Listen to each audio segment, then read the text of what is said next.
Betul ya, pesta baca. So, jadi pada kesempatan malam ini mungkin gue akan membacakan cerpen sedikit karena sepertinya konsepnya membaca, betul ya? Kalau nggak salah ya. So, Mbak Ade, Mbak banget nih. Oh ya, kenalin dulu, nama saya Ade Rizky Melina. Biasanya orang-orang panggilnya Mbak Ade, mungkin karena faktor usia ya. Jadi teman-teman sekalian boleh panggil Ade. Kepada abang-abang, mbak-mbak, mohon izin untuk membacakan beberapa part ya. Pada malam hari ini mungkin gue akan membacakan cerpen miliknya Jenar Maesa ya, boleh? Boleh minta kursi gak?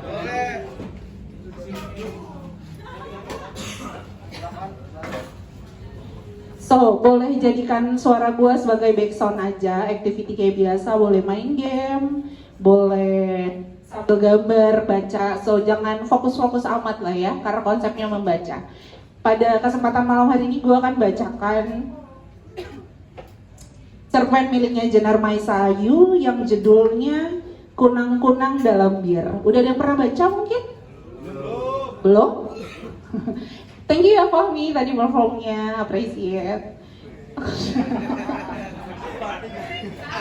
Apa artinya? So balik lagi, ini gue akan bacakan cerpen ini, mungkin akan agak sedikit lama, so makanya gue bilang boleh jadikan suara gue backsound aja, activity seperti biasa ya. So gue mulai ya. Judulnya adalah Kunang-Kunang Dalam Bir. Di kafe itu ia meneguh kenangan. Ini gelas bir ketiga desahnya. Seakan itu kenangan terakhir yang bakal direbuknya. Hidup barangkali memang seperti segelas bir dan kenangan. Sebelum sesak buih terakhir dan segalanya menjadi getir, tapi benarkah ini memang gelas terakhir? Jika iya, kita berhenti dulu boleh? Kayaknya azan deh. Benar gak? Boleh. Kita skip ya, dokumentasi, pause. Ini gelas bir ketiga desahnya. Seakan itu kenangan terakhir yang bakal direbuknya. Hidup barangkali memang seperti segelas bir dan kenangan. Sebelum sesak buih terakhir dan segalanya menjadi getir. Tapi benarkah ini memang gelas terakhir? Jika ia sebenarnya tahu masih bisa ada gelas keempat dan kelima. Itulah yang menggelisahkannya. Karena ia tahu segalanya tak pernah lagi sama. Segalanya tak lagi sama. Seperti ketika ia mencintainya pertama kali dulu. Dulu ketika ia masih mengenakan seragam putih abu-abu. Saat senyumnya masih serano mangga muda. Dengan rambut tergerai hingga di atas buah dada. Saat itu ia yakin ia tak mungkin bisa bahagia tanpa dia. Aku akan selalu mencintaimu kekasihku, ujarnya. Kata-kata itu kini terasa lebih sendu dari lagu yang dilantunkan penyanyi itu.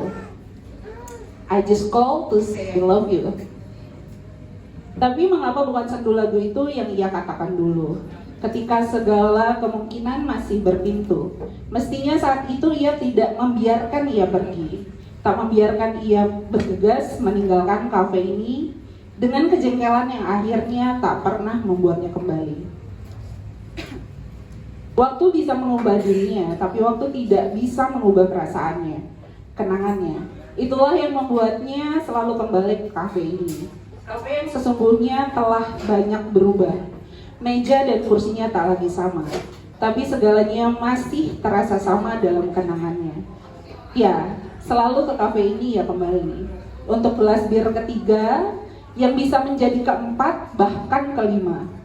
Seperti malam-malam kemarin, barangkali gelas bir ini pun hanya menjadi segelas bir yang sia-sia jika yang ditunggu tidak juga tiba. Dering telepon berbunyi. Besok kita ketemu di kafe kita dulu ya. Ia tidak pernah percaya bahwa ia akan menelponnya. Kok diam? Bisa kita ketemu? Tegasnya. Iya, tunggu aku. Dia terdengar berharap. Meski aku tak yakin bisa menemuimu, ujarnya. Tiba-tiba saja ia berharap kali ini takdir sedikit berbaik hati padanya. Semoga saja suaminya mendadak kena ayat atau terserang amnesia hingga perempuan yang masih dicintainya itu tak merasa cemas menemuinya. Menemui, apakah arti kata ini? Yang sangat sederhana. Menemui adalah berjumpa. Tapi untuk apa?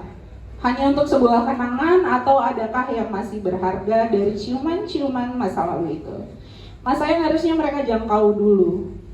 Dulu ketika ia masih mengenakan seragam putih abu-abu, saat senyumnya masih seranu mangga muda, dengan rambut tergerai hingga di atas dada. Ketika ia yakin, ia tak mungkin bahagia tanpa dirinya. Ia jadi teringat pada percakapan-percakapan itu. Percakapan di antara ciuman-ciuman yang terasa gemetar dan malu-malu. Aku selalu membayangkan, bila nanti kita mati, kita akan menjelma sepasang kunang-kunang, ujarnya. Ia tersenyum, kemudian mencium pelan. Tapi aku tidak mau mati dulu.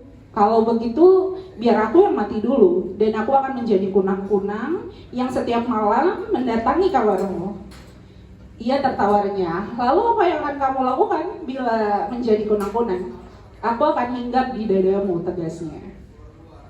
Dada yang membusung, dada yang kini pasti makin membusung karena sudah 2 anak menyusuinya. Pun dada yang masih ia rindu, dada yang syarat dengan kenangan, dada yang akan terlihat mengkilap ketika seekor kunang-kunang hinggap di atasnya. Ia bersenandung sambil membuka satu persatu kancing seragam. Dia yang hanya memejam, ia seperti melihat seekor kunang-kunang yang perlahan keluar dari kelopak matanya yang terpejam. Seperti ada kunang-kunang di keningnya, di pipinya, di hidungnya, di bibirnya, di mana-mana. Kamar penuh kunang-kunang beterbangan, tapi tak ada satupun kunang-kunang hinggap di dadanya. Dada itu seperti menunggu kunang-kunang jantan. Ia selalu membayangkan itu, sampai kini pun masih terus membayangkannya. Itulah yang membuatnya masih betah menunggu meski gelas bir ketiga sudah tandas. Selalu terasa menyenangkan membayangkan dia tiba-tiba muncul di pintu kafe. Membuat ia selalu betah menunggu meski penyanyi itu terdengar membosankan menyanyikan lagu-lagu yang ia pesan. Adakah kunang-kunang itu pertanda? Adakah kunang-kunang itu hanya belaka imajinasinya? Penyanyi terus menyanyi dengan suara berbagai muncul dari hampaan, dan kafe yang hingar-bingar ini makin terasa murung. Tiba-tiba ia menyaksikan ribuan kunang-kunang muncul di balik keremangan, berterbangan memenuhi punggung, hingga panggung menjadi gemerlap oleh pendar cahaya kunang-kunang yang berkilau kekuningan.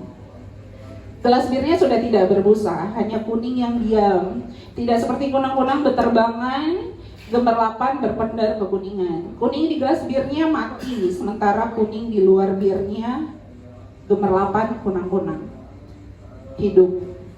Ia jadi teringat pada percakapan mereka dulu 2 hari sebelum ia memilih hidup sendiri. Percakapan tentang bir dan kunang-kunang. Ia berucap, aku menyukai bir seperti aku menyukai kunang-kunang. Warna bir selalu mengingatkanku pada cahaya kunang-kunang, dan kunang-kunang selalu mengingatkanku kepadamu. Kenapa? Tanyanya. Karena di dalam matamu seperti hidup ribuan kunang-kunang. Aku selalu membayangkan ribuan kunang-kunang berhamburan keluar dari matamu. Tapi aku tidak pernah merindukanmu, ia tersenyum. Aku tak pernah membohongimu, kamu yang selalu membohongiku. Ia menjawab, tapi bergegas menciumnya, rakus dan gugup. Begitulah selalu bila ia merasa bersalah karena telah membohonginya. Seolah ciuman yang membunyikan kebohongan, tapi ia tak bohong kalau ia ingin mencintainya. Ia hanya selalu merasa gugup setiap kali nada bersuaranya terdengar mulai mendesakan. Karena itu tahu, pada akhirnya setelah percakapan itu dan ciuman itu pasti ada pertanyaan. Apakah kau akan menikahiku? Ia menyukai ciuman, tapi sungguh ia tidak pernah yakin apakah ia menyukai pernikahan. Kemudian ia berteka-teki.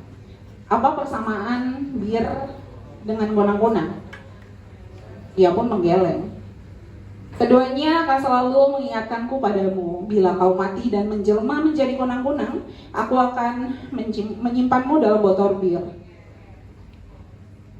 Kau akan terlihat kuning kehijauan, tapi kita tidak akan pernah tahu, bukan, siapa di antara kita yang menjadi kunang-kunang terlebih dahulu.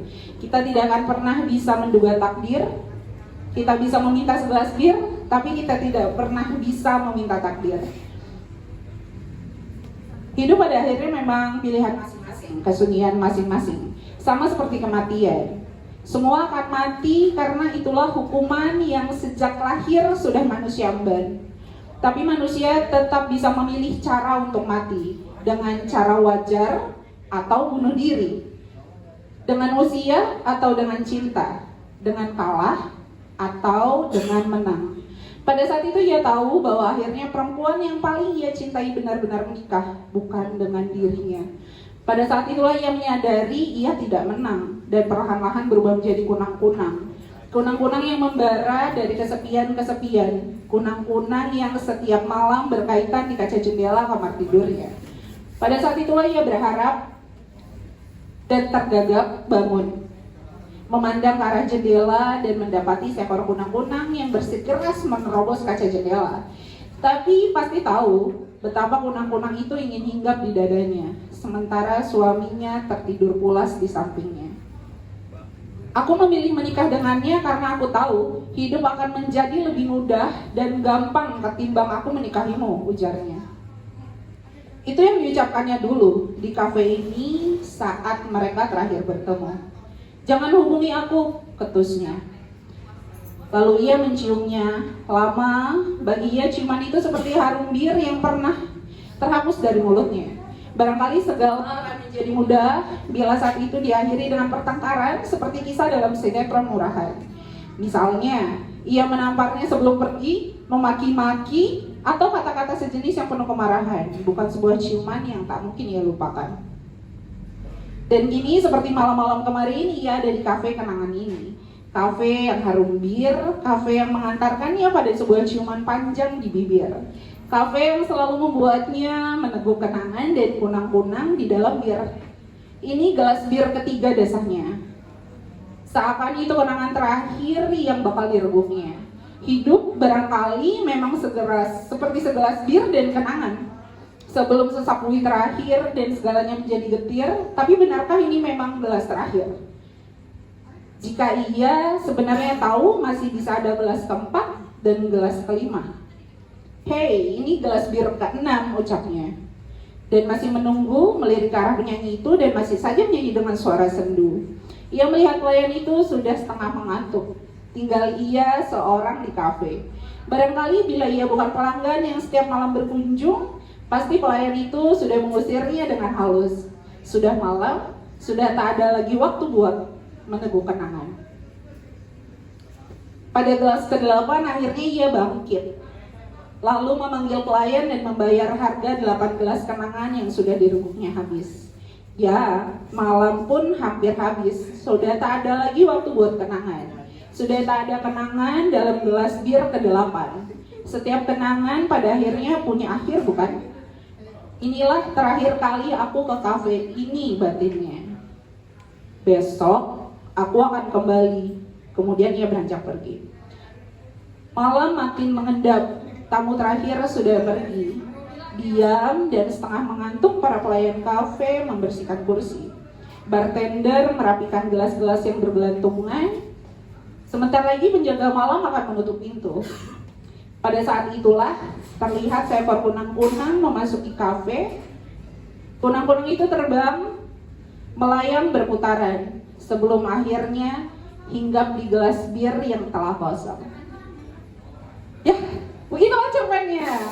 Jakarta, 26 Agustus tahun 2010. Mungkin teman-teman yang belum kenal dengan Teteh Jenar Maisa Ayu mungkin bisa googling beliau siapa atau karyanya apa aja. Kurang lebih seperti itu yang bisa gua bacakan. Oke. Apalagi? Terima kasih sudah. Terima kasih. Kurang lebihnya gue ucapkan terima kasih kepada teman-teman yang selanjutnya.